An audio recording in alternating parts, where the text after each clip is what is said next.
আসলে আমরা কতটা নিকৃষ্ট একটা জাতিতে পরিণত হয়েছি সেটা আসলে বলে বোঝাতে পারবো না।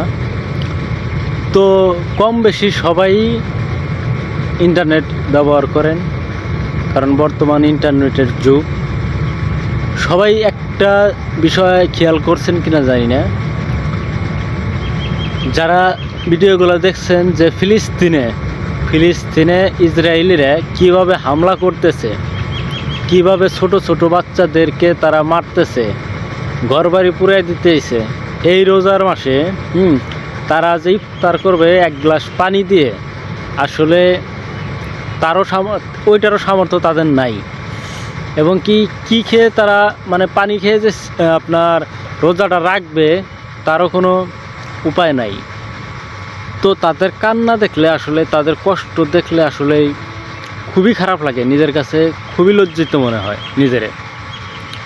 তো অবশ্যই ভিডিওগুলো যেহেতু ইন্টারনেটে ছড়িয়ে পড়েছে বা সবাই দেখতেছে, তো আমার মনে হয় এই ভিডিওগুলো অবশ্যই বিশ্বের যত বড় বড় মুসলিম কান্ট্রি আছে, দেশ আছে, তারা নিশ্চয়ই অবশ্যই দেখে, কিন্তু তারা কিন্তু কোনো প্রতিবাদ জানায় না। কেন একটা দেশের মুসলিমদেরকে এইভাবে হত্যা করা হইতেছে, আরেকটা মুসলিম দেশ চুপ? হ্যাঁ, তো ফিলিস্তিনে তারা খাবারের জন্য হাহাকার করতেছে, আর এইদিকে সৌদি আরব, ঠিক আছে, মানে আস্তে আস্তে মানে পুরো একটা করে গরু নিয়ে বৈশা খাইতেছে। তাদের খাবার তারা ফেলে দিচ্ছে, খাওয়ার মানুষ নেই। আর এইদিকে ফিলিস্তিনিরা খাবার পায় না। আসলে এটাই কি আসলে মুসলমানদের কাজ, নাকি এটার প্রতিবাদ জানানো দরকার? তো বিশ্বে যতগুলা মুসলিম দেশ আছে তার ভিতরে সৌদি আরবও একটা অন্যতম দেশ। তো তাদের উচিত ছিল ফিলিস্তিনিদের পাশে দাঁড়ানো, কিন্তু তারা তা না করে তারা আসলে অ্যাকচুয়ালি আমেরিকার দালাল। সৌদি আরব হচ্ছে গিয়ে আমেরিকার দালাল, সৌদির সরকার। তাই যদি না হইতো তাহলে তারা অবশ্যই প্রতিবাদ জানাইতো। দেখেন, ছোট্ট একটা দেশ ইয়েমেন, তাদের জনসংখ্যা কম, তার গরিব একটা দেশ, কিন্তু তারা কিন্তু ইসরায়েলের উপর মিসাইল ছুটতেছে, প্রতিবাদ জানাইতেছে, তারা সাংবাদিক সম্মেলন করতেছে। আর সৌদি আরব এই বিষয় নিয়ে একটা কথাও বলে না। তো একটা ভিডিও দেখলাম, আর একটা ভিডিও দেখলাম সৌদি আরবে কাবা শরীফে, কাবা ঘরে, তো কাবা ঘরের যে ইমাম, উনি দোয়া করতেছে ফিলিস্তিনিদের জন্য। কেন রে ভাই, কিসের জন্য দোয়া? আমি এটা বুঝি না। তোদের সামর্থ্য আছে, অর্থ আছে, অস্ত্র আছে, শক্তি আছে, তোরা কিসের জন্য দোয়া করস? প্রতিবাদ করতে হবে, প্রতিবাদ চাই, ঠিক আছে? তো প্রতিবাদ যদি নাই করতে পারো, তাহলে মুসলিম উচ্চারণ শব্দটা ওদের মুখে মানায় না সৌদি আরবের। তো আমি জানি না আমার কথা কার কাছে কীরকম লাগবো, ঠিক আছে? অনেকের কাছে খারাপ লাগবো, আবার অনেকে কি কমেন্ট করবে জানি না।